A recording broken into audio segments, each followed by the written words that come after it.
Hey guys, today we're going to explore what it was like to be a Chasqui runner in the mighty Inca Empire. It's the elite messengers who carried news goods and royal commands across thousands of miles of treacherous Andean terrain faster than any horse could travel. But before we dive into this incredible journey through time, comment below where you were watching from and what time it is there. I love seeing our global ancient America community come together. Picture this. You're standing at 14,000 feet above sea level, your lungs burning in the thin mountain air, clutching a sacred quipu, a bundle of knotted strings containing messages that could determine the fate of entire provinces. Behind you stretches a stone road that seems to climb straight into the clouds, while ahead lies another relay station where a fellow runner waits to continue your mission. You are a Chasqui, one of the most elite and respected members of Inca society, and the empire's very survival depends on your speed, endurance, and absolute loyalty. The year is 1520, and you serve Huayna Capac, the great Sapa Inca, whose empire stretches from modern-day Colombia to central Chile, over 2,500 miles of the most challenging terrain on Earth. You are part of a communication network so sophisticated that it woe and be matched in efficiency until the invention of the telegraph over 300 years later. But you're not just a messenger. You're the living embodiment of Inca organizational genius, a carefully selected and rigorously trained athlete whose daily life represents one of history's most remarkable achievements in human endurance and logistics. You didn't choose to become a Chasqui. The empire chose you, from the moment you could walk. Your parents watched for signs that you might possess the qualities the Inca valued: exceptional lung capacity, tireless endurance, perfect memory, and unwavering loyalty to the Sapa Inca. Growing up in a small village nestled between towering peaks, you've spent your childhood racing other boys up impossibly steep mountain paths. The selection process was brutal and precise. Imperial administrators, traveling through your province during the annual census, observed boys between the ages of 15 and 18 running specific test routes. They measured not just speed, but consistency. Could you maintain your pace hour after hour? They tested your memory by having you memorize complex oral messages and repeat them verbatim after running for miles. Most importantly, they evaluated your character through a series of challenges designed to reveal any hint of disloyalty or dishonesty. When the Quipacamiac, the keeper of the sacred knotted strings, pointed at you among a group of candidates, your life changed forever. Felt a mixture of incredible pride and paralyzing fear. Pride because serving as a Chasqui was among the highest honors a commoner could achieve in Inca society. Fear because you knew the training ahead would either transform you into something extraordinary or break you completely. Your formal training began at a specialized facility in the Sacred Valley, where the empire's most experienced Chasqui masters put you through a regimen that would seem impossible to modern athletes. You woke each morning before dawn, the thin air crackling with cold that made every breath visible. Your first task was always the same: a ritual offering to Inti, the sun god, asking for strength and speed for the day ahead. The physical conditioning was relentless. You learned to run at altitudes where the oxygen was so thin that lowland peoples would collapse within minutes. Your instructors taught you to breathe through your nose while running, a technique that helped your body adapt to the extreme altitude. You practiced running while carrying increasing weights. First, a simple message pouch, then ceremonial objects, finally learning to transport live animals like rabbits or young llamas without harming them. But physical prowess was only part of your education. You spent hours each day learning the intricate system of quipu communication. These weren't just random knots, they were a sophisticated recording system that used the color, position, and type of knots to convey everything from population counts to harvest reports to military intelligence. You had to memorize hundreds of different knot combinations and their meanings, because a single error could lead to military disaster or economic catastrophe. Your trainers also taught you to read the land itself. You learned to recognize weather patterns by the way clouds clung to certain peaks, to predict landslides by the sound of shifting rocks, to find water sources in apparently barren landscapes. This knowledge was crucial because Chasqui runners often had to deviate from established routes. During emergencies, and your ability to navigate and survive in the wilderness could mean the difference between a message reaching its destination and disappearing forever into the mountains. On the day you received your official Chasqui regalia, you understood that you were no longer just a village boy. You had become a sacred messenger of the empire.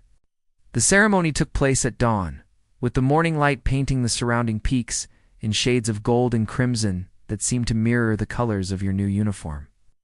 Your outfit was both practical and deeply symbolic. The foundation was a finely woven tunic made from vicuna wool, the softest and most expensive fabric in the empire, reserved for the Sapa Inca and his most trusted servants. The tunic bore distinctive patterns that immediately identified you as a Chasqui to anyone you encountered, ensuring you would receive assistance, food, and shelter wherever your duties took you. Around your waist, you wore a ceremonial belt that held your most important tools. Your quipu pouch was made from specially prepared leather that protected the delicate knotted strings from moisture and rough handling. Your water gourd was carved from a single piece of wood and blessed by priests to ensure it would never run dry during crucial missions. Most importantly, you carried a golden bracelet that served as your credentials, a symbol of imperial authority that compelled obedience from local officials and guaranteed your access to relay stations and supplies. Your feet, perhaps the most important part of your body, were protected by sandals made from llama hide and woven grass. These were unordinary shoes. They were precision instruments designed by master craftsmen who understood exactly how a runner's foot struck the ground at high altitude. The soles were thick enough to protect against sharp rocks, but flexible enough to allow you to feel the terrain beneath your feet, helping you adjust your stride on uneven surfaces. Your daily existence revolved around a network of over 2,000 relay stations strategically positioned throughout the empire. These were simple huts. They were sophisticated facilities designed to keep the Chasqui system operating at peak efficiency. Each station was staffed by a keeper who maintained supplies, monitored weather conditions, coordinated the activities of the 4 to 6 runners assigned to that section of road. A typical station consisted of several stone buildings arranged around a central courtyard. The main structure housed sleeping quarters, where you could rest between runs, though your stays were usually brief. The building was designed with thick walls to provide insulation against the extreme temperature variations common in the mountains, where scorching daytime heat could give way to below freezing conditions after sunset. The station's storage facilities contained everything a runner might need: preserved foods like charqui dried meat, toasted corn and quinoa, replacement clothing and sandals, medicinal herbs for treating altitude sickness, muscle strains and digestive problems, and ritual materials for making offerings to the mountain spirits who protected travelers. Perhaps most importantly, each station maintained a supply of coca leaves, the sacred plant that helped runners maintain energy and focus during the most demanding portions of their routes. Your relationship with the station keeper was crucial to your survival and success. These men, they were always men, were carefully chosen for their reliability, discretion, and deep knowledge of local conditions. They could predict weather changes hours in advance, knew which routes were safe, and which were threatened by landslides or flooding, and maintained relationships with local communities that ensured runners would receive help in emergencies. When a message arrived requiring immediate transmission, the station keeper would wake you with a specific call that cut through even the deepest sleep. You learned to respond instantly, moving from unconsciousness to full alertness in seconds. There was no time for gradual awakening when the empire's business was at stake. Your preparation ritual was always the same, performed with the precision of a religious ceremony. First, you checked your equipment, ensuring your sandals were secure. Your water gourd was full, and your message pouch was properly sealed. You examined the quipu you were about to carry, memorizing its basic pattern, even though you weren't expected to understand its meaning. This redundancy was crucial. If the physical quipu was somehow lost or damaged, you could reproduce its essential structure from memory. Next came the spiritual preparation. You made a small offering to the Apis, the mountain spirits who controlled the weather, the stability of the roads, and the safety of travelers. This wasn't superstition. It was a practical acknowledgement that success in the high Andes required more than just physical ability. You needed the favor of forces beyond human control. The actual running was a form of moving meditation. Your breathing fell into a rhythm perfectly matched to your stride, a pattern you had practiced until it became as natural as your heartbeat. Your eyes constantly scanned the road ahead, looking for loose stones, changes in the surface that might indicate instability, or signs of other travelers who might need to be warned or assisted. You ran through landscapes that seemed to belong more to dreams than to the physical world. One hour might find you racing along a narrow ledge carved into a cliff face, with condors soaring in the valley thousands of feet below. The next might take you through cloud forests where the mist was so thick you could barely see 10 feet ahead, relying on the feel of the stone road beneath your feet to guide you. Sometimes you climbed so high that the air became thin enough to make your vision sparkle at the edges. While other routes took you down into tropical valleys, where the sudden increase in oxygen made you feel almost intoxicated with energy. Being a Chasqui elevated your entire family's status within Inca society. Your parents were exempted from certain labor obligations, your sisters had better marriage prospects, and your brothers might be selected for other prestigious positions within the imperial administration. This was uncharity. It was a calculated investment by the empire in maintaining the loyalty and motivation of its most critical servants. Your compensation went far beyond material rewards. You received regular rations of the finest foods available: quinoa, potatoes, maize, llama meat, and even occasionally the prized meat of wild vicucas. Your clothing was provided by the state and was of a quality that most provincial nobles could unafford. Most importantly, you had access to the empire's medical knowledge. Healers who understood how to treat the unique injuries and ailments that affected runners. But perhaps the greatest reward was the respect and admiration you commanded from ordinary citizens. When people saw your distinctive uniform approaching, they stopped what they were doing and offered assistance. Children would run alongside you for short distances, dreaming of the day they might be selected for such an honor. Local officials treated you with deference normally reserved for high-ranking nobles, because they understood that interfering with a Chasqui's mission could result in severe punishment from Cusco. Your social connections extended throughout the empire. Fellow Chasqui formed a brotherhood that transcended regional and ethnic boundaries. When you met another runner at a ceremonial gathering or during a rare moment of rest, you shared stories, techniques, and information that helped everyone in the service perform their duties more effectively. These relationships often lasted for life and provided a support network that could be invaluable during times of personal or professional crisis. The conch shells echoed across the sacred valley at dawn on a day that would forever change the northern frontier of the Inca Empire. You felt the deep, resonant notes in your chest as you stood at your assigned relay station high in the mountains above Cusco, watching the first rays of sunlight paint the peaks in brilliant gold. Something momentous was happening. Conch shells were only blown for the most significant imperial announcements. Within hours, the first Chasqui of the day arrived at your station, his face grim with the weight of the message he carried. The quipu he handed to the station keeper was unlike any you had seen before, complex beyond normal communication. Its knots and colors that spoke of war, tribute, and the movement of vast armies. Huayna Capac, the Sapa Inca, had decided to personally lead a campaign to subdue the fierce Chachapoya people and extend the empire's northern boundary to its natural limits. You had heard stories of the Chachapoya, the cloud people who built their cities on impossibly steep mountain ridges and had resisted Inca expansion for decades. They were renowned warriors who knew their mountainous territory better than any outsider could hope to, and their shamans were said to control the weather itself, summoning fog and storms to confuse invading armies. But Huayna Capac had grown tired of their defiance and decided that the time had come to bring them fully under imperial control. As the designated Chasqui for this crucial mission, he would carry messages between the advancing army and the administrative centers responsible for supplying the campaign. Your route would take you through some of the most challenging terrain in the empire, across raging rivers through cloud forests where the paths disappeared into mist and overpasses so high that even experienced mountain travelers struggled to breathe. Your first major assignment was to carry a series of mobilization orders from Cusco to provincial governors throughout the empire. Each quipu contained detailed instructions about how many warriors, supplies, and specialists each region was expected to contribute to the campaign. The precision of these logistics was staggering. The empire had calculated exactly how much food would be needed to feed an army of 200,000 men. For 6 months, how many weapons would be required, and how many llamas would be necessary to transport everything. You ran day and night for 3 weeks, carrying these mobilization orders to every corner of the empire.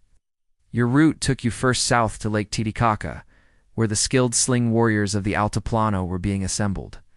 The sight of thousands of men practicing their deadly accurate stone-slinging techniques was both impressive and terrifying. You had seen these warriors bring down birds in flight with stones no larger than your thumb. From Lake Titicaca, you raced north through the heartland of the empire, delivering orders to the fertile valleys where the empire's best agricultural specialists were being recruited. These men would be responsible for establishing supply bases along the army's route and ensuring that food would be available when the main force arrived. You watched as they loaded train after train of llamas with dried potatoes, quinoa, and charqui, creating mobile warehouses that could sustain an army in the field for months. Your most challenging assignment was carrying orders to the eastern provinces, where the empire's jungle warriors were being summoned. The route took you down from the high Andes into the cloud forests on the empire's eastern frontier, where the paths became treacherous networks of logs and vines suspended over rushing rivers. Here you encountered soldiers unlike any others in the empire, men who fought with bows and arrows, who could move silently through the densest vegetation, and whose knowledge of jungle warfare would be crucial in the mountain forests of Chachapoya territory. When the great army finally began its march north, you found yourself part of a military machine unlike anything the world had ever seen. Huayna Capac traveled in a golden litter carried by specially trained bearers, surrounded by his personal guard of 10,000 elite warriors. The sight of the Sapa Inca himself, adorned with feathers from exotic birds, wearing jewelry that caught and reflected the sunlight like trapped stars, inspired a devotion in his soldiers that bordered on religious ecstasy. Your role was to maintain communication between the main army and the various support columns that moved parallel to the primary force. Supply trains stretching for miles carried everything the army needed, while advanced scouts ranged far ahead, sending back detailed reports about enemy movements, terrain conditions, and potential ambush sites. You ran constantly between these different elements, carrying orders, status reports, and intelligence updates that allowed the massive force to move with surprising coordination and speed. The logistics of feeding 200,000 men and their animals in the difficult terrain of the northern frontier required constant adjustment and communication. When scouts reported that a planned supply base had been destroyed by enemy raiders, you carried emergency orders redirecting supply trains to alternate routes.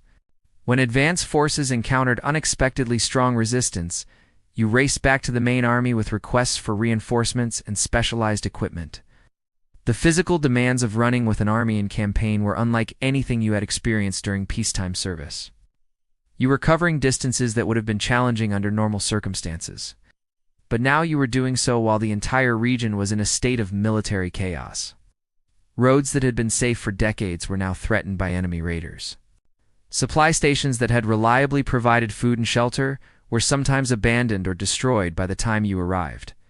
Your most harrowing assignment came during the siege of Kulap, the massive fortress city that served as the capital of Chachapoya resistance. Built on a mountain ridge at 10,000 feet above sea level, surrounded by walls 60 feet high and 12 feet thick, Kulap was considered impregnable by its defenders. But Huayna Capac had brought engineers and siege specialists, who were determined to prove that no fortress could stand against Inca determination and ingenuity. Your job was to coordinate communication between the various siege camps that surrounded the fortress. The Inca strategy was to cut off all supply lines to the city, while simultaneously preparing for a direct assault. This required constant communication between the commanders of different sections of the siege lines, sharing intelligence about enemy movements and coordinating attacks. You ran circuits around the fortress that took you through some of the most dangerous terrain you had ever encountered. Enemy archers on the walls could reach parts of the path you had to travel, forcing you to time your runs to avoid their most active periods. Worse, Chachapoya warriors regularly launched raids from hidden gates in the fortress walls, attempting to break the siege lines and escape to the surrounding mountains. The mental strain was as challenging as the physical danger. The quipus you carried during the siege contained information that could determine whether the attack succeeded or failed. Troop movements, supply levels, intelligence about weak points in the fortress walls. You knew that thousands of soldiers' lives depended on your ability to deliver these messages accurately and quickly. After 3 months of siege, the breakthrough came when Inca engineers managed to undermine a section of the fortress wall. You carried the orders for the final assault, a coordinated attack from multiple directions that would overwhelm the defenders' ability to respond. As you ran through the pre-dawn darkness with these crucial messages, you could hear the sounds of soldiers preparing for battle. the scraping of weapons being sharpened, the quiet murmur of prayers to patron gods, the creaking of siege engines being moved into position. The fall of Kulap marked the effective end of Chachapoya independence, but your work as a messenger was far from over. In many ways, the challenges of integrating a conquered territory into the empire were more complex than the conquest itself. Huayna Capac's policy was not simply to destroy his enemies, but to transform them into productive citizens of the empire. And this required a sophisticated campaign of cultural and administrative integration. You carried orders for the forced relocation of Chachapoya families to different parts of the empire, a policy called Mitima that was designed to prevent future rebellions by breaking up concentrations of potentially hostile populations. At the same time, you delivered instructions for the settlement of loyal Inca families in Chachapoya territory, creating a network of reliable administrators and cultural ambassadors who would help transform the region. The messages you carried during this period dealt with every aspect of imperial administration. Its orders for the construction of new roads and bridges that would connect Chachapoya territory to the rest of the empire. Instructions for the establishment of agricultural terraces that would increase food production, and directives for the building of temples and administrative centers that would serve as symbols of Inca authority. One of your most significant assignments was carrying the official census results back to Cusco. Inca administrators had conducted a detailed population count of the conquered territory, recording not just numbers but skills, ages, and potential contributions to the empire. This information would be used to determine tribute obligations, military service requirements, and the allocation of resources for development projects. The Northern Campaign taught you lessons about the Chasqui system that you could never have learned during peacetime service. You discovered that the network's true strength lay not just in its speed, but in its redundancy and flexibility. When primary routes became dangerous or impassable, the system could quickly adapt by activating alternate paths and backup stations. You learned to read the subtle signs that indicated when messages contained particularly sensitive information. Certain knot patterns, specific colors, or unusual combinations of materials in a quipu told you that extra security precautions were necessary. During the campaign, you sometimes traveled with armed escorts or took deliberately circuitous routes to avoid areas where enemy agents might be operating. The campaign also demonstrated the Chasqui system's crucial role in maintaining imperial morale and cohesion.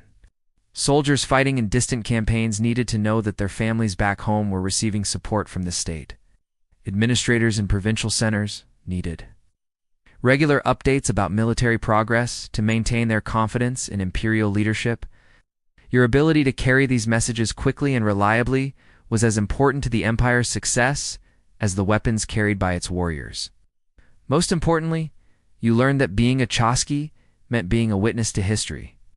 The messages you carried during the Northern Campaign would be studied by future generations of imperial administrators, providing crucial information about military tactics, logistics, and the challenges of governing a diverse empire. Your speed and reliability as a messenger was helping to create a record that would guide the empire's future expansion and development. In the quiet hours before dawn, when the mountain peaks stood like silent guardians against the star-filled sky, the elders would gather the young Chasqui candidates around a sacred fire and tell them the story of Chuya Huascar, the first messenger. This was just a tale to pass the time. It was the foundational myth that gave meaning and spiritual purpose to every run you would ever make, every message you would ever carry, every breath you would take in service to the empire. Long before there was an empire, before the great roads were built or the relay stations established, the world was a place of chaos and disconnection. Villages were isolated from one another by the treacherous mountain terrain, unable to share news of danger, coordinate responses to natural disasters, or maintain the complex relationships necessary for trade and cultural exchange. The Andean peoples lived in constant fear of the unknown, never knowing what threats might be approaching from beyond their narrow valleys. In this age of isolation lived a young man named Chuya Huascar, whose name meant crystal chain in the ancient tongue. He was not born to nobility or privilege. His father was a simple farmer who struggled to grow enough potatoes and quinoa to feed his family on the steep terraces carved into the mountainside. But from his earliest childhood, Chuya Huascar possessed gifts that marked him as different from other children. He could run faster and farther than anyone in his village, his feet seeming to barely touch the ground, as he raced up paths that left others gasping and exhausted. More remarkably, he possessed what the elders called the sight of the eagle, an ability to perceive events happening at great distances, as if he could see through the eyes of the great birds that soared high above the mountains. The story truly began on the night of the winter solstice, when Chuya Huascar experienced a dream that would change not only his life, but the destiny of all the Andean peoples. In this vision, he found himself standing on the highest peak in the world, surrounded by a light so brilliant that it seemed to come from within the mountain itself. Before him appeared Inti, the sun god, in all his radiant glory. Inti's voice was like the sound of rushing wind and falling water combined, speaking words that seemed to resonate in Chuya Huascar's bones. "My son, the people of the mountains have grown isolated and weak, divided by the very landscape that should unite them in strength. I have watched as families starve while neighboring valleys overflow with abundance, as enemies approach unseen because no warning can cross the peaks in time, as knowledge and wisdom die with their keepers, because there is no way to share them." The sun god extended his hand, and from his palm flowed a stream of golden light that wrapped around Chuya Huascar like living rope. "I am giving you the gift of my own swiftness, the speed of light itself, so that you may become the messenger who unites my people. But know this, the gift comes with a sacred responsibility. You must run not for your own glory or gain, but in service to all who need your speed. Your feet will become my rays of light, carrying warmth and connection to every dark and isolated place." As the vision faded, Chuya Huascar felt the golden light settling into his muscles, his lungs, his very spirit. When he awoke, he knew that his old life was over, and that he had been chosen for a purpose that would define the rest of his existence. The opportunity to fulfill his sacred mission came just 3 days after the solstice dream. A massive earthquake had struck the northern valleys, followed by avalanches that blocked the few existing mountain paths. Several villages were completely cut off, their food supplies running low, and their people facing starvation.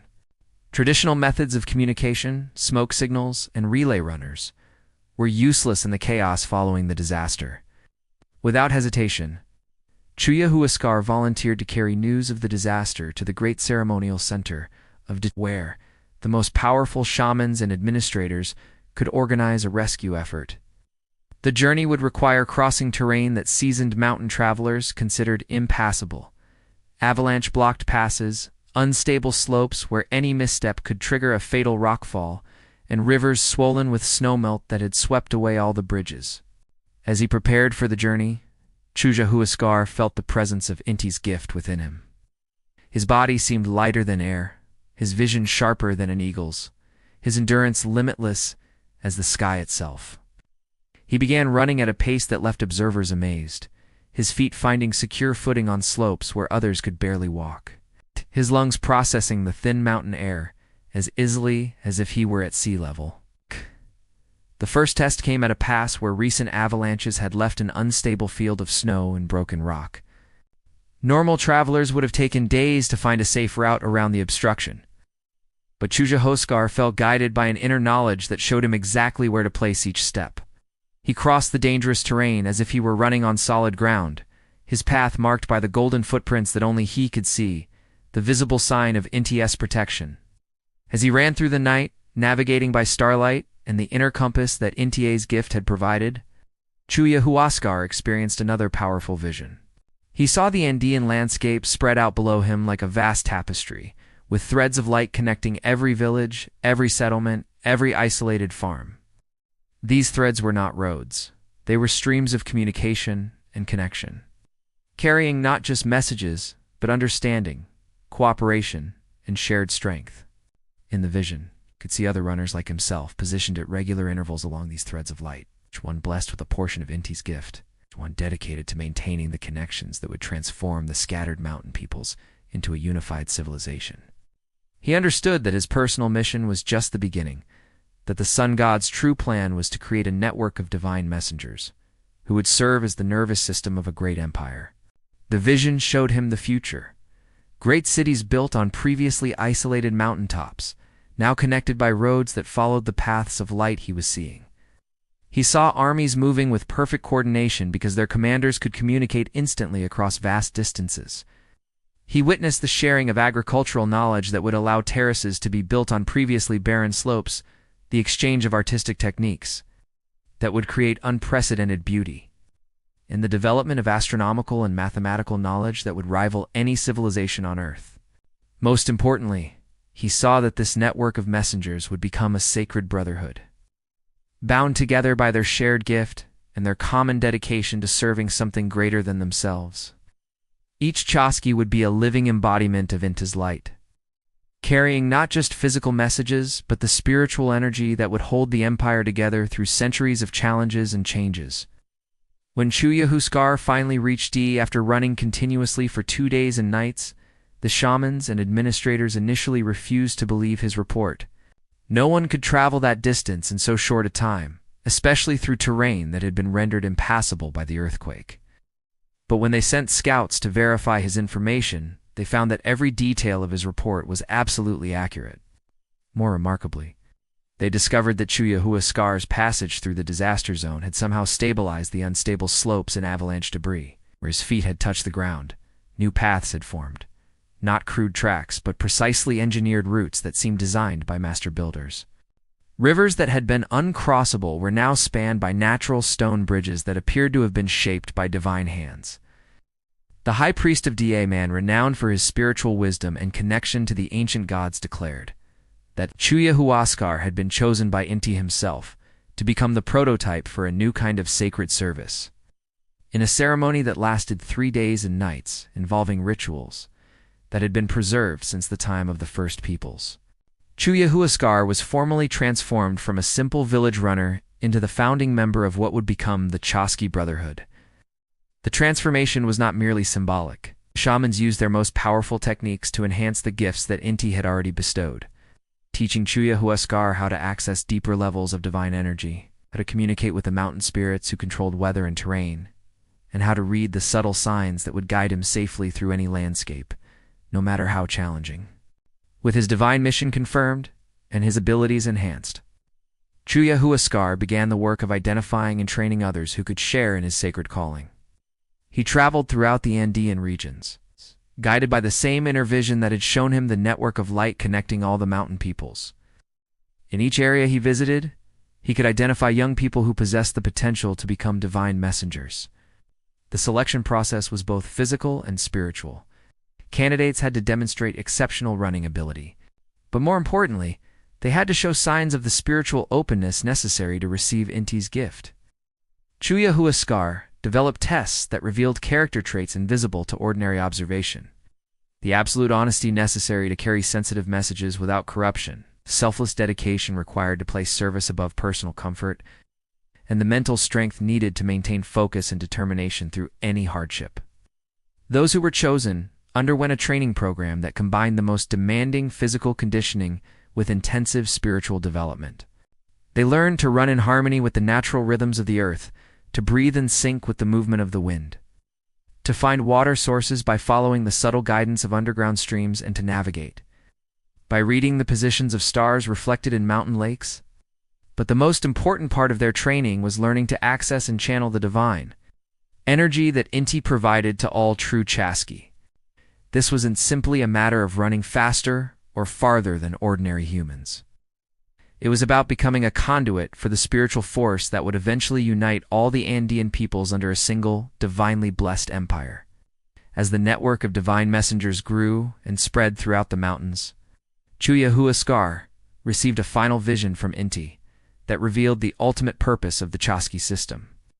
He saw a great city rising in a valley that he recognized as modern-day Cusco, surrounded by terraces that climbed the mountainsides like giant staircases reaching toward the sky. From this city, roads would extend like rays of the sun, connecting territories from the northern forests to the southern deserts. The vision showed him that the empire built on the foundation of the Chasqui communication network would become the largest and most sophisticated civilization in the Western Hemisphere. Its achievements in engineering, agriculture, astronomy, and administration would surpass even the great empires of the Eastern world. Most importantly, it would demonstrate to all humanity the power of cooperation, organization, and shared spiritual purpose. In the prophecy, Inti revealed that the Chasqui runners would be the guardians of this civilization's soul. As long as the messengers remained true to their sacred calling, carrying information accurately, maintaining the connections between distant regions, and embodying the values of service and dedication, the empire would continue to grow in strength and wisdom. But if the Chasqui Brotherhood ever became corrupted, if runners began to serve their own interests instead of the greater good, the entire civilization would begin to crumble. This prophecy became the foundation of Chasqui's spiritual belief and the source of the intense moral code that governed every aspect of your training and service. Every time you carried a message, you were participating in the maintenance of divine order. Every step you took was a prayer offered to Inti, asking for the continued blessing and protection of the empire. Every successful delivery was a small victory in the ongoing struggle to maintain the unity and strength that the sun god had envisioned for his chosen people. According to the legend, Chasqui never died in the ordinary sense. Instead, when his earthly mission was complete and the Chasqui network was firmly established throughout the growing empire, Inti called him home to serve as the divine supervisor of all messenger activities. On the night of the summer solstice, exactly 1 year after his first vision, he was seen running up the highest mountain in the region, his body gradually becoming more and more translucent, until he merged completely with the golden light of dawn. His presence remained tangible to every Chasqui who followed in his path. When you faced seemingly impossible challenges during your runs, storms that threatened to freeze you, solid landslides that blocked your route, or exhaustion that pushed you beyond your normal limits, you could call upon Chasqui's spirit for guidance and strength. Many runners reported seeing golden footprints appearing on difficult terrain, showing them safe paths through dangerous areas. Others spoke of feeling an invisible presence running beside them during their most challenging assignments, providing the extra energy needed to complete crucial missions. The story of Chasqui served multiple purposes in Chasqui training and culture. It provided a spiritual framework that transformed ordinary running into sacred service. It established the moral and ethical standards that all messengers were expected to uphold. Most importantly, it connected individual runners to the vast historical and spiritual forces that had created their civilization, reminding them that they were not just carrying messages, but maintaining the divine order that held the entire empire together. The first signs of the approaching catastrophe came in messages that made no sense to anyone who read them. You carried quipus from the northern coastal provinces that spoke of pale-skinned strangers arriving in floating houses larger than any building in most villages. The descriptions were so bizarre that many administrators assumed the provincial governors had made errors in their reporting, or perhaps had been deceived by elaborate hoaxes. The year was 1532, and you had been serving as a Chasqui for over a decade. You had carried messages of triumph and disaster, coordinated the movement of armies, and facilitated trade negotiations that affected millions of people. But nothing in your experience had prepared you for the growing sense of unease that began to permeate the imperial communication network as reports of these mysterious strangers multiplied. The quipus you carried spoke of beings who rode four-legged creatures larger than llamas, who wore skins that reflected sunlight like polished silver, and who carried weapons that could kill from impossibly long distances with sounds like thunder. Most disturbing of all were reports that these strangers showed no proper respect for sacred sites, entering temples without permission and handling ritual objects as if they were common trade goods. At first, the imperial administration responded to these reports with typical Inca efficiency, carried orders mobilizing coastal defenses, instructions for gathering intelligence about the strangers' intentions, and directives for attempting diplomatic contact. The assumption was that these mysterious visitors were representatives of some unknown, but conventional civilization, perhaps sophisticated traders from distant lands, who could be either incorporated into the empire or diplomatically encouraged to leave.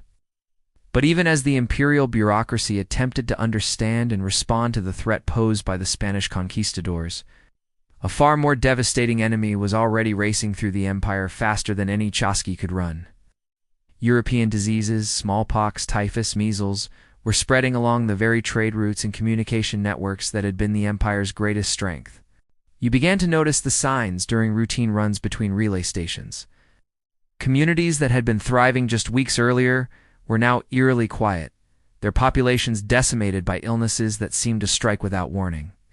The symptoms were unlike anything in traditional Andean medicine, high fevers that could kill within days, skin eruptions that left survivors permanently disfigured, and a mortality rate so high that entire families were wiped out before help could arrive. The tragedy was compounded by the fact that the diseases struck the empire's leadership disproportionately hard.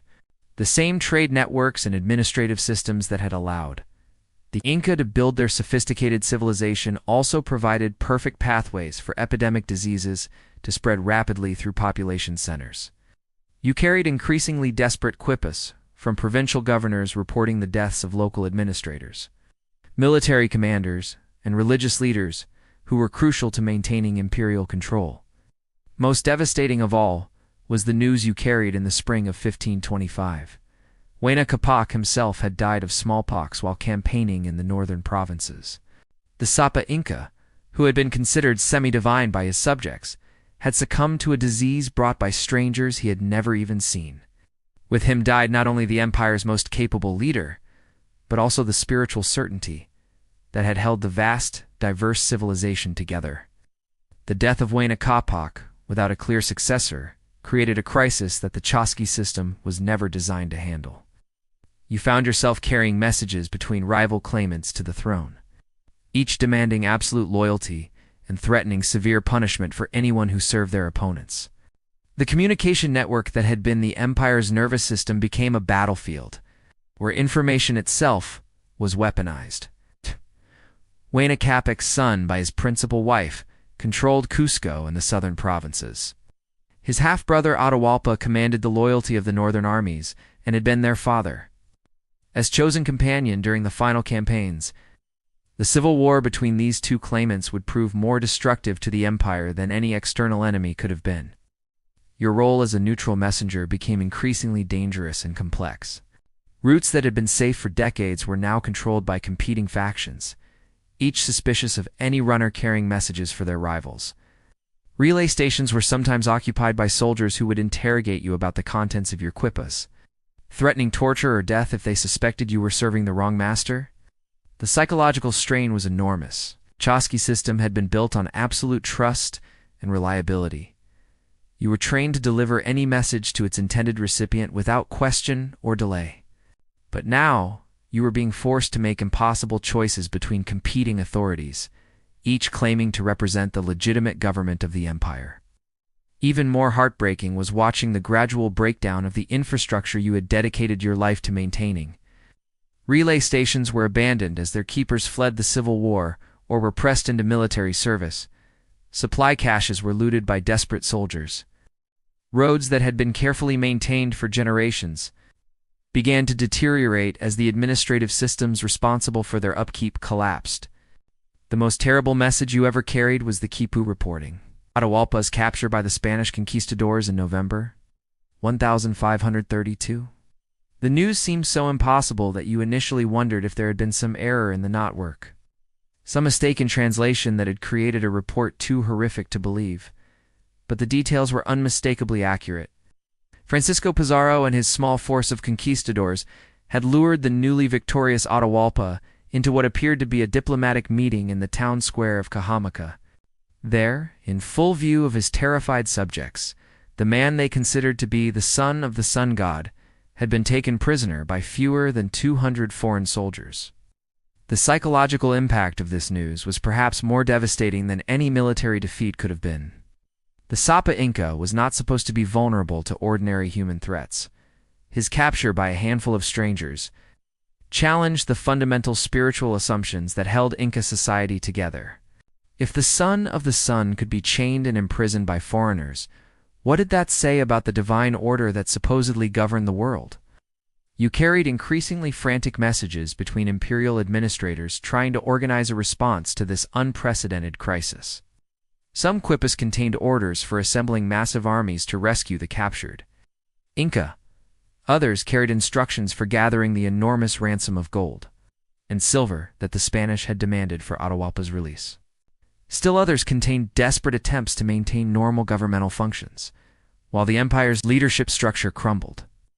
The most poignant messages were personal communications from Atahualpa himself, smuggled out of his prison cell by loyal supporters. These quipus contained the captive emperor's instructions to his generals, his attempts to reassure his subjects that divine justice would ultimately prevail, and his growing realization that the strangers who held him represented a threat unlike any the empire had ever faced. On July 26, 1533, you carried the message that effectively marked the end of the Inca Empire as a functioning civilization. Atahualpa, despite having paid the enormous ransom demanded by his captors, had been executed by the Spanish conquistadors. The son of the sun god had been killed by strangers who showed no understanding of or respect for the spiritual forces they were unleashing.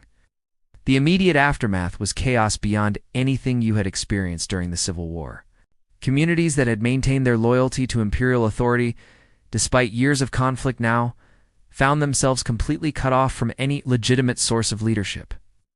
Local administrators, uncertain whether resistance or submission offered better chances of survival, sent contradictory messages requesting guidance that no longer existed. You witnessed the rapid disintegration of the social order you had spent your adult life serving. The sophisticated systems of labor obligation, tribute collection, and resource distribution that had supported millions of people across thousands of miles of difficult terrain simply stopped functioning. Without central coordination, agricultural terraces were abandoned, irrigation systems fell into disrepair, and the complex trade networks that had connected distant regions began to collapse. Most tragically, the spiritual framework that had given meaning to Inca civilization crumbled along with its political and economic structures. The temples where you had made offerings before dangerous runs were being looted or destroyed by Spanish soldiers seeking gold. The sacred sites where Chasqui runners had communed with mountain spirits were being declared off-limits by foreign priests who condemned traditional beliefs as demonic superstition. Your final assignment as an imperial Chasqui came in the autumn of 1533, carrying a message from one of the last free Inca commanders to supporters hiding in the remote mountain regions south of Cusco. The message was both practical and symbolic. Instructions for organizing continued resistance against the Spanish occupation, combined with an attempt to preserve some remnant of traditional Inca culture and values. The route took you through territories that showed all too clearly what Spanish rule meant for the indigenous population. Villages had been burned and their inhabitants either killed or enslaved. Agricultural terraces that had fed thousands of people for generations lay abandoned, their irrigation channels broken, and their retaining walls beginning to crumble. The roads you had spent your career maintaining were being torn up by Spanish soldiers seeking building materials, or were becoming impassable through simple neglect. Most heartbreaking were the encounters with former colleagues, who had managed to survive the collapse, but were now living as refugees in their own homeland. Chasqui runners who had once carried the most sensitive imperial communications were now reduced to carrying messages for local resistance groups or hiring themselves out as guides for Spanish expeditions. The skills that had made them the elite of imperial society were now barely sufficient to keep them alive in the new order. Your destination was a hidden valley where the last free Inca prince, Manco Inca, was attempting to maintain some semblance of traditional government. Getting there required all the skills you had developed over years of service, the ability to read terrain for hidden dangers, to find food and water in apparently barren landscapes, and to move invisibly through territories controlled by hostile forces. When you finally delivered your message and received Manco Inca's reply, you realized that you were participating in the end of a historical era. The communication network that had once coordinated the activities of an empire stretching across a quarter of South America was now reduced to carrying desperate messages between isolated groups of survivors. The Spanish colonial administration that replaced the Inca Empire had no use for the Chasqui system. The conquistadors were primarily interested in extracting as much gold and silver as possible from their new territories, and they saw no value in maintaining the sophisticated communication networks that had allowed the previous civilization to function effectively. Some former Chasqui runners found employment as guides or interpreters for Spanish expeditions, using their knowledge of local terrain and indigenous languages to help the colonizers explore and exploit their new territories. Others retreated to remote communities where they could maintain some elements of traditional culture, while avoiding direct confrontation with colonial authorities. You chose a different path, becoming one of the guardians of Inca memory and tradition. In hidden locations throughout the former empire, small groups of people were working to preserve the knowledge and skills that had created one of history's most remarkable civilizations. They maintained oral traditions that recorded historical events, preserved technical knowledge about agriculture and engineering, and kept alive the spiritual beliefs that had given meaning to indigenous life. Your role in this effort was to use your knowledge of the old communication routes to maintain contact between these scattered preservation communities. You no longer ran with the speed and endurance of your youth, but you could still navigate the mountain trails better than most people. And your reputation as a former imperial Chasqui gave you credibility with indigenous communities throughout the region. This work was dangerous. The Spanish authorities were suspicious of any organized activity among the indigenous population, and they were particularly hostile to anything that seemed to preserve pre-conquest traditions or loyalties. But you and your fellow preservationists understood that you were engaged in a form of resistance that was perhaps more important than military opposition to colonial rule. 400 years after your final run as an imperial Chasqui, archaeologists working in the remote valleys of the Andes made discoveries that would revolutionize the world's understanding of Inca civilization and the communication system. You had devoted your life to serving. In 1911, when Hiram Bingham reached the mist-shrouded ruins of Machu Picchu, he was following paths that your feet had worn smooth centuries earlier. These modern explorers found physical evidence of the Chasqui network's sophistication that even exceeded the Spanish chroniclers' descriptions. The roads you had run were revealed to be engineering marvels that rivaled Roman construction techniques. Perfectly graded pathways that followed ideal gradients for human travel, the drainage systems that had kept them functional through centuries of abandonment, construction techniques that allowed them to flex with earthquakes rather than breaking. At relay stations throughout the former empire, archaeologists discovered artifacts that told the story of your daily life with remarkable clarity. Stone platforms showed exactly where runners had slept between assignments. Carefully designed storage areas revealed the sophisticated logistics that had kept the system supplied with food, equipment, and medical supplies. Most remarkably, they found quipus, the knotted message systems you had carried, preserved in dry highland caves, waiting to tell their stories to scholars who were finally beginning to understand their complex encoding methods. These discoveries forced historians to completely revise their understanding of pre-Columbian American civilizations.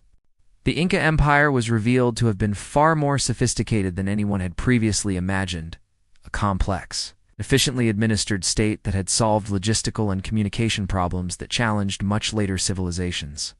The Chasqui system, in particular, was recognized as one of history's most remarkable achievements in information management and long-distance communication.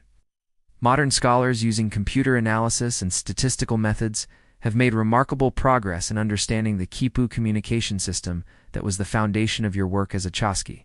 What the Spanish dismissed as primitive Indian knots has been revealed as a sophisticated recording system that could encode numerical data, administrative records, historical narratives, and even literary works with remarkable precision and efficiency. The breakthrough came when researchers realized that quipus were not just mnemonic devices, but actual texts that could be read independently of oral tradition.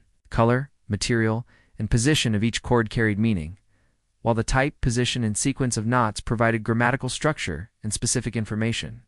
Some quipus contained mathematical calculations of stunning complexity, population records accurate to the individual person, astronomical observations precise enough to predict eclipses, and engineering specifications detailed enough to guide construction projects.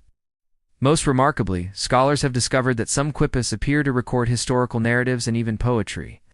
The messages you carried as a Chasqui runner were not just bureaucratic communications, but included artistic and cultural works that preserved the intellectual achievements of Chavs. Your role was not merely that of a postal worker, but of a guardian of literature, history, and scientific knowledge. This research has revealed the true tragedy of the Spanish conquest. When the colonial administrators destroyed quipus as pagan artifacts and banned their use, they were not just eliminating a record-keeping system. They were obliterating one of humanity's most sophisticated information storage technologies and destroying a literary tradition that had taken centuries to develop. Satellite imagery and GPS technology have allowed modern researchers to map the full extent of the road system you served as a Chasqui, revealing a network even more extensive and sophisticated than colonial era accounts suggested. Over 25,000 miles of roads connected every corner of the empire, From coastal desert routes that are still visible from space to mountain paths carved into cliff faces thousands of feet above sea level, engineering analysis of these roads has revealed construction techniques that modern highway builders study and admire. The Inca road system included suspension bridges that could carry heavy traffic across mountain gorges, drainage systems that prevented erosion on steep slopes, and paving techniques that created surfaces durable enough to last for centuries with minimal maintenance. Most remarkably, the roads were designed specifically for human travel. Their gradients, rest areas, and relay stations were all calculated to optimize the efficiency of foot messengers and load-bearing porters. Modern recreations of Chasqui runs, using trained athletes following the original routes, have confirmed the remarkable speed claims recorded in colonial chronicles. Runners covering the route between Cusco and the coast, a distance of over 300 miles through extremely challenging terrain, could indeed deliver messages in less than 5 days.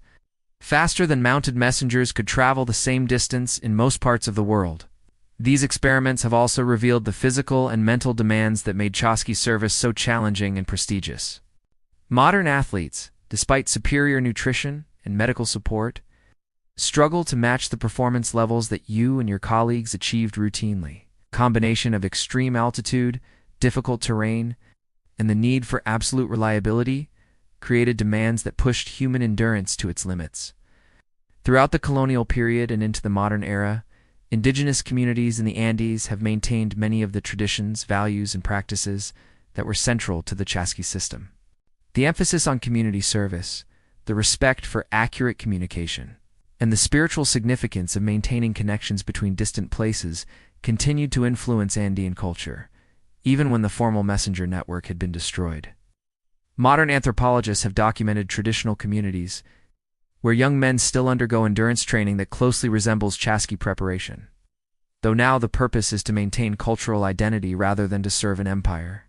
The same techniques for high-altitude running, the same spiritual practices for seeking protection from mountain spirits, and the same emphasis on absolute reliability in carrying messages continue to be passed down through generations.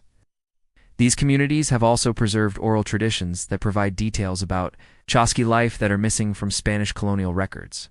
Stories told around fires in remote mountain villages include technical information about route finding, weather prediction, and emergency survival that represents centuries of accumulated knowledge about traveling safely through the Andes.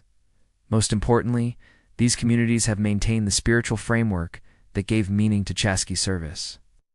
The concept of running as a form of prayer, the understanding of messengers as servants of divine order, and the belief that accurate communication is essential to maintaining harmony between communities continue to influence indigenous culture throughout the former empire. The organizational principles that made the Chasqui system so effective have found new applications in the modern world. Business schools study Inca administration as an example of successful large-scale organization without written language. Military planners analyze the relay system. Redundancy and security features as models for maintaining communication under adverse conditions. Development economists examine the tribute and resource distribution systems that the Chasqui network made possible as examples of successful wealth redistribution in complex societies. Modern Peru has explicitly recognized the historical significance of the Chasqui system by creating a cultural preservation program that maintains sections of the original roads, trains young people in traditional running techniques, and organizes ceremonial runs that recreate important historical message routes. These programs serve both to preserve indigenous culture and to promote tourism. But they also represent a genuine effort to reconnect with the achievements of pre-Columbian civilization. The emphasis on environmental harmony that characterized Inca road construction has influenced modern, sustainable development projects throughout South America. Engineers designing new transportation routes study Inca techniques for minimizing environmental impact, creating infrastructure that works with natural terrain rather than imposing artificial solutions, and building systems that can be maintained with local resources and knowledge.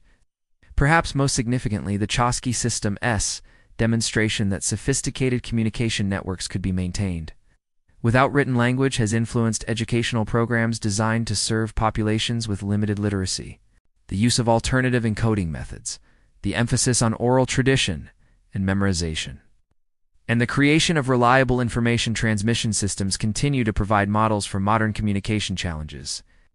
The spiritual dimensions of Chasqui service, the understanding of running as a form of prayer, the connection between physical endurance and moral character, and the concept of messenger as servant of divine order, continue to influence modern athletics and spiritual practice throughout the world. Long-distance runners studying the mental techniques that allowed Chasqui to maintain focus and determination during impossibly demanding assignments have rediscovered meditation and visualization practices that have practical applications far beyond athletic performance. The Chasqui emphasis on service to community rather than personal achievement has provided inspiration for modern community service programs, volunteer organizations, and social movements that prioritize collective welfare over individual gain. The willingness to endure personal hardship for the benefit of others, the absolute commitment to reliability and honesty, and the understanding that individual excellence serves a larger purpose continue to influence people seeking meaning through service. Environmental movements have found particular inspiration in the Chasqui relationship with landscape.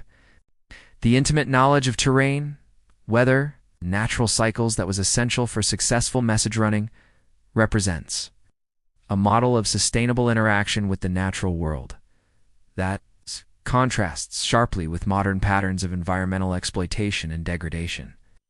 In the end, the story of the Chasqui runners transcends its historical context to become a meditation on fundamental human challenges that persist across cultures and centuries. The need to maintain communication across vast distances, to coordinate complex activities among diverse populations, and to create systems that serve collective rather than individual interests remains as relevant today as it was 5 centuries ago. Your experience as a Chasqui runner, the physical challenges, the spiritual dimensions, the social responsibilities, and the ultimate tragedy of watching your civilization collapse represents themes that resonate with anyone who has committed their life to serving something greater than personal interest. The dedication required to maintain excellence under extreme conditions, the courage needed to carry difficult messages regardless of personal cost, and the wisdom necessary to adapt when circumstances change beyond control are challenges that every generation faces in different forms. The archaeological evidence, the preserved oral traditions, and the continuing influence of Chasqui principles in modern indigenous communities all testify to the lasting power of the ideals you embodied, the commitment to accuracy, reliability, and service. The understanding that individual excellence serves collective welfare, and the recognition that maintaining connections between communities requires constant effort and sacrifice continue to inspire people seeking to create more just and sustainable societies.